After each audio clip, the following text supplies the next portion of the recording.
If you liked the video, feel free to like and subscribe. It really helps the channel out. Thanks for watching. Thanks for stopping by. Salamanders Forgefather Seekers 2000 point list. This video is taking a look at a Hubtown Hammer 2000 point list for the Salamanders using the Forgefather Seekers detachment. I've been playing around with this list over the past few weeks. I do believe it will be on an upcoming Crucible of Battle report.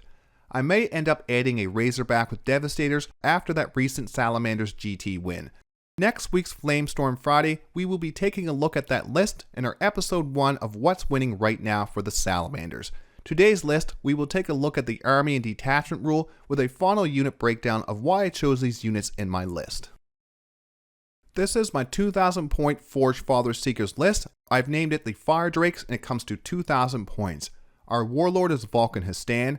Other characters we do have Adrax Agatone, a Captain with the Emulator Enhancement with the Heavy Bolt Pistol, Master Crafted Power Weapon and Relic Shield, a Captain in Gravis Armor with the Forge and Battle Enhancement with a Power Fist and Relic Fist, a Judiciar with the War Tempered Artifice, and finally a Lieutenant with Combi-Weapon. Other datasheets we do have a Ballistus Dreadnought, a Redempter Dreadnought with the Macroplasma Incinerator, Heavy Flamer, Icarus Rocket Pod and Storm Bolter, a Land Raider Redeemer with the 2 Flamestorm Cannons, Multi-Melta and the Hunter Killer Missile, 2 units of 3 Bladeguard, 1 to join up with Adrax, the other to join with the Judiciar, a unit of 5 Infernus and a unit of 10 Infernus. The 10-man Infernus will join the Captain with an Emulator and the 5-man Infernus will join Vulkan. 3-man Inceptor Squad with the Plasma Exterminators, a 6-model Eradicator Squad with 2 Multi-Meltas and 4 Melta Rifles, finally a 5-man Infiltrator Squad to hold my home objective. And that's my list. It comes to 2000 points. Let's move on to the Army rule, Detachment rule, and a unit breakdown. Let's take a look at the Space Marine Army rule and then the Forgefather Seekers Detachment rule. The Space Marine Army rule is of the moment. At the start of our command phase, we can select one enemy unit, and any one of our Adeptus Astartes units can re-roll the hit roll when they target that enemy unit. We also get +1 to the wound roll since we're not a divergent chapter like Dark Angels, Blood Angels, Space Wolves, or any of those divergent chapters. A great army rule, re-roll the hit roll for our entire army. It is only into that one enemy unit, but that one enemy unit is in trouble. Salamanders being a non-divergent chapter means we do get that +1 to the wound roll, a very strong buff. Reroll hits with +1 to wound can output some insane damage into that enemy unit. The key to using this ability is making sure we are not using this on an enemy unit that we could take out without this big damage buff. The Salamanders can only select one enemy unit a turn for their Oath of Moment. Make it count. Oath of Moment giving +1 to wound is good for this detachment. Salamanders like their Torrent Weapons. Torrent Weapons auto hit, reroll hits does not help them. Eradicators are the same, they reroll their hits, wounds, and damage when shooting vehicle and monster units. Like the Firestorm Assault Force detachment, we can use Crucible of Battle to have +1 to wound on 2 different enemy units. Next up is the Forgefather Seekers detachment rule, and this comes in multiple parts. First we have Vulkan's Quest. Ranged weapons equipped by Adeptus Astartes models from your army have the Assault ability, and each time an attack is made with such weapons that target a unit within 12 inches, add 1 to the strength of that attack. Seeker's Companions. If we bring Vulkan Infernus in the list, each Infiltrator Squad will be eligible to do one of the following. Start to perform an action in a turn in which it advanced, or shoot in a turn that it started to perform an action. So we can shoot and do an action, or we can advance and do an action with our Infernus Squad, as long as we have Vulkan Infernus in the list. This detachment rule gives any Adeptus Astartes model in our army the Assault ability. We will be able to advance and shoot with any Adeptus Astartes model in the Forgefather Seekers list. Those models will also gain +1 to strength for their ranged weapons and to targets within 12 inches. Great for those strength 4 Torrent weapons and strength 9 Melta weapons. Forgefather Seekers is a shooting detachment. We only have one stratagem that can buff the melee damage of the army. That would be Crucible of Battle. The detachment rule works on vehicles, mounted, and infantry, any Adeptus Astartes model. The second part, Seeker's Companions. Forgefather Seekers really seems to be pushing towards the Infernus Squad, or at least Torrent weapons. I've been using the Infernus Squad a lot over the past 6 months. Even before this detachment, I found them to be great in the Salamanders list. They have the Power Blaster weapon, D6 shots, Strength 5, AP 1, Damage 1 with Ignores Cover. Great synergy with other rules in the detachment. Now the Infernus can advance and do actions or shoot and do an action. And they are also still 2 OC each when Vulkan is in the list. We will start the unit breakdown with Vulkan Histan in the 5 Infernus Marines. Other than the buffs that Vulkan Histan can give to an Infernus Squad, we also take him for that Forgefather ability. The best thing about this ability is it benefits the entire army as long as they are Adeptus Astartes. Reroll wounds with Melta and Torrent is a huge damage increase into that one enemy unit. We can move some points around in this list to bring a unit of company heroes instead of our unit of 5 Infernus Marines.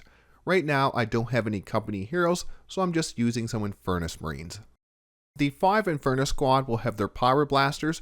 Strength 5 Torrent weapons with AP 1 Damage 1 Ignores Cover are perfect for killing light infantry or horde units. Give them reroll wounds for extra barbecue action. Within 12 inches, our detachment rule Vulkan's Quest will be taking them up to Strength 6 AP 1 Damage 1 with Ignores Cover. That can threaten medium to elite infantry units.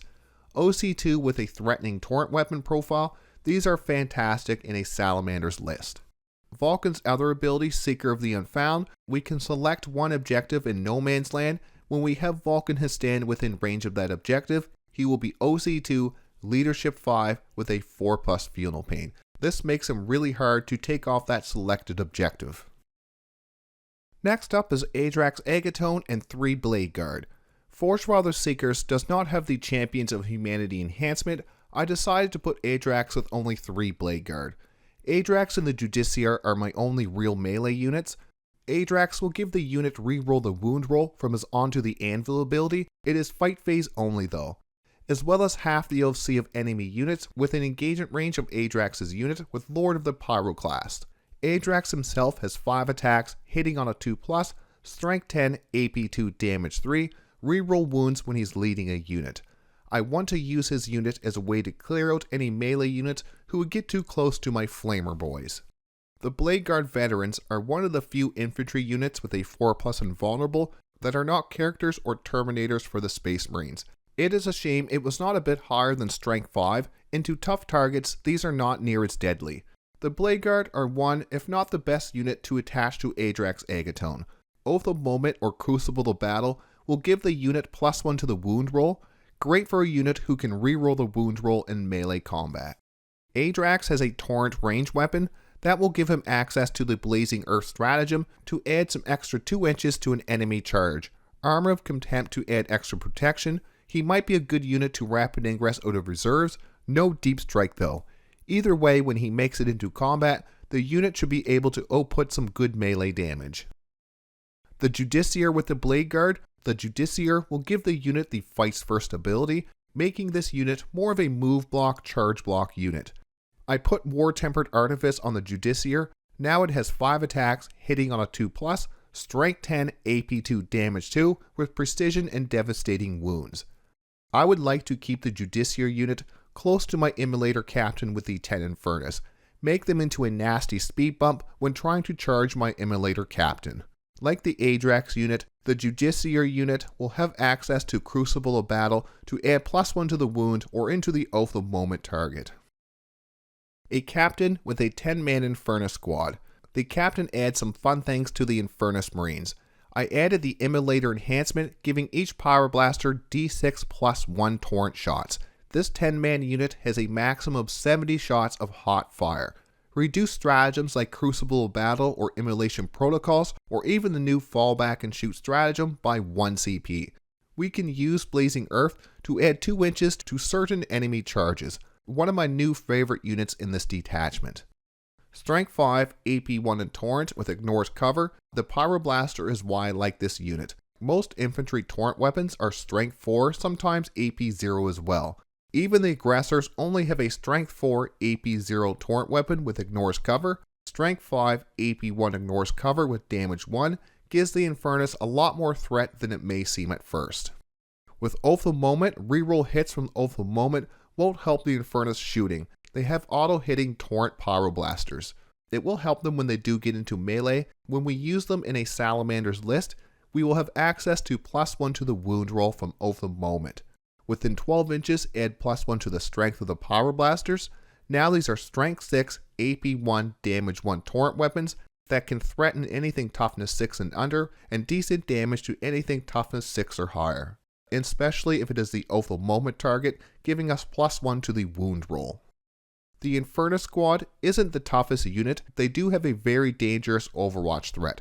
This unit will have 10d6 +1 torrent attacks. It is a very dangerous Overwatch. Vulkan Infernus can give the Infernus Marines reroll the wound roll into one enemy target. Crucible the Battle can give them +1 to the wound roll as well. Immolation Protocols for 2 CP. This stratagem can really bring the pain. There is no cap on the amount of devastating wounds we can inflict. Then we put it into Vulkan's Forgefather's target to reroll the wound roll. 10d6 +1 torrent shots. This can threaten even the toughest of enemy units. This stratagem we will want to be using on the Immolator Captain unit whenever possible. Vulkan only has 5 Infernus Marines with him. We want to be using Immolation Protocols on this big 10-man unit. Next up is the Captain and Gravis armor with the 6 Eradicators. I have my Captain and Gravis armor attached to the Eradicators. He has the Forge in Battle enhancement. That way I can turn a hit into a 6 or a failed save into a 6 each player turn. That can add some extra damage or survivability to the unit. The Captain adds a bit of melee threat to the unit as well.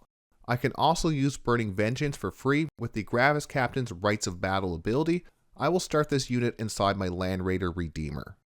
The Detachment rule gives these Assault, meaning a potential extra 6 inches of range for those 18-inch range Melta weapons. Within 12 inches, they go from Strength 9 to Strength 10, which does make a difference into those common Toughness 9 and Toughness 10 vehicles and monsters. Like I said, I will start this unit in the Land Raider Redeemer. If anything shoots the Land Raider within 18 inches and the Land Raider is not destroyed, I can use Burning Vengeance to disembark the Eradicators and shoot at the enemy target who shot the Land Raider. They have Gravis armor, so no invulnerable save. We want to keep them out of dangerous areas of the board until we are ready to use them. They will have a kill on sight rating from our opponent. We may get the chance to use Crucible of Battle. We do need to be within 6 inches of a target though. For the most part, this will be a unit we don't spend a lot of CP on, Arm of Content possibly. The Eradicator's Total Obliteration ability allows us to reroll hits, wounds, and damage into vehicle and monster units. It makes them great for hunting down those particular units. Lieutenant with a Combi-Weapon. A great unit for secondary scoring, cheaper than an allied assassin while still having the lone op ability. With a built-in reactive move, if an enemy unit ends a normal, advance, or fallback within 9 inches of this lieutenant with Combi-Weapon. No enhancements for this particular character. The other ability for this lieutenant, Priority Objective Identified, will make one objective extra hot for the enemy units. Reroll wounds of 1 when targeting enemy units when range of that selected objective. It does not matter how far the friendly unit is from that enemy unit. If they step on that objective, reroll wounds of 1 for our entire army. We can have 2 objectives that give buffs to our army, Vulkan selected objective and our Combi-Weapons objective, or we could even put both on one if we want. Next up is the Ballistus Dreadnought. These are one of my favorite dreadnoughts for the Salamanders. They add something we really need in the Salamanders list, long-range anti-tank. They have always been the cheapest of the 3 new Primaris Dreadnoughts. I usually play 2 Ballistus. I want to try out a Redempter Dreadnought for this list. The drop in points from the September 2025 balance update might make them a bit more viable for the Salamanders. For the Ballistus Dreadnought, the Ballistus Strike ability is great for reliable hits with these Dreadnoughts. 2 las cannon shots and a crack missile launcher can threaten at a much longer range than our Torrent and Melto-filled infantry list. Assault on the weapons from the army rule gives us that 6 inches of potential movement to get those big guns in range. The stratagems will not be as useful for the Ballistus Dreadnought. Oath of Moment won't be as helpful for getting rerolls, +1 to the wound though will be very nice for these high strength weapons. Wounding most things on the game on a 2+, Land Raiders and other toughness 12 units on a 3+. I want to deploy this in my back lines, use the shooting threat to clear up the shooting lanes and make moving our infantry up the board a bit safer. It is not as tough as the Redempter Dreadnought. I want to pick my shots with one of my few long-range units. The other Dreadnought in my list is a Redempter Dreadnought. I like to use the macro plasma with the heavy flamer. It gives me a list with some anti-infantry shooting with a chance to do some big damage into vehicles using the overcharge profile from the macro plasma. 5 attacks, strength 12, AP 2, damage 3 in melee is a good melee profile. A lot of damage 3 potential for the Redempter Dreadnought. The Duty Eternal ability, -1 to the incoming damage, is amazing on a 2+ save, toughness 10, 12 wound model. It is crazy how much this cripples damage to attacks. Our detachment rule, Vulkan's Quest, will give advance and shoot to the Redempter. We can't charge after we advance, but this is more of a shooting board presence unit. Don't throw it in front of anti-tank guns, put it in the face of units who have a hard time dealing with it. Oath of Moment for reroll hits and +1 to the wound will help them in the shooting and the fight phase. Armor of Contempt can be backbreaking to an enemy unit attacking a Redempter Dreadnought. Next up is the only transport I have in my list. I need to pick up some more Space Marine transports. I do have a Land Raider Redeemer, the Salamanders Taxi, one of the only Space Marine vehicles that has some very strong flamer weapons. The Land Raider Redeemer has a total of 2d6 +6 torrent shots at strength 6, AP 2, damage 2, ignoring cover. It also has a Hunter Killer Missile and Multi-Melta for some anti-tank. Toughness 12, 16 wounds with a 2+ save. These can be a nightmare to kill without dedicated anti-tank. It does have the Land Raider Assault Ramp ability. This allows us to charge after disembarking from a Land Raider even if it has moved. I am planning on starting my Gravis captain with the 6 Eradicators in this Land Raider Redeemer. I won't be taking advantage of Assault Ramp right away. I would like to use Burning Vengeance to convince the opponent to second guess shooting the Land Raider. I can always embark a different unit once the Eradicator unit has disembarked. Armor of Contempt plus Smoke is an expensive 2 CP. It does make it much harder to take out a Land Raider Redeemer. -1 to the AP and -1 to the hit roll. Next is my 3-man Inceptor Squad. The Inceptors are what I will drop to fit some Devastators for some multi-melta fun in my next list. The Inceptors for this list will be for scoring and trying to knock units off the enemy home objective. I have the Plasma Exterminators on them, so hopefully I don't blow myself up. They have the 6-inch deep strike ability. They cannot charge after. Not a big deal, these are not much of a melee unit. They are in Gravis, toughness 6, a 3-up save with 3 wounds each. Unlike most of our Gravis units, these actually have some speed, a speedy 10-inch movement with the fly keyword. We could rapid ingress these, move them 10 inches or more with an advance. We do not always need to use this drop within 6 inches ability. The only deep strike unit I have in my entire Salamanders list. My 5-man Infiltrator unit. These are one of the best units for keeping our home objective safe from enemy reserves. A 12-inch Deny Reserves bubble is fantastic in the days of 10th edition with 6-inch deep strikes and entire uppy downy armies. Salamander's list using the Forgefather Seekers is a close to medium range army. We don't like to turn around. Infiltrators keep us pushing forward. I did equip the Helix Gauntlet on my Infiltrators to give them a 6+ feel no pain. Let's finish the video with some final thoughts. This was my new Forgefather Seekers more competitive style list. I think I will add a Razorback or 2 with some Devastators next time. I will play around with this list some before I release an updated video for the list. I have not seen a Forgefather Seekers GT win yet. There has been a few Salamanders wins at GTs using the Firestorm Assault Force. One of these lists will be featured in next week's Flamestorm Friday. What did you think of the list? I'm still on the hunt for some cheap Vanguard veterans to add to my Salamanders army. Subscribe for battle reports, list videos, and other Warhammer 40K content. Channel members gain early access to videos. Like always, thanks for watching, thanks for stopping by.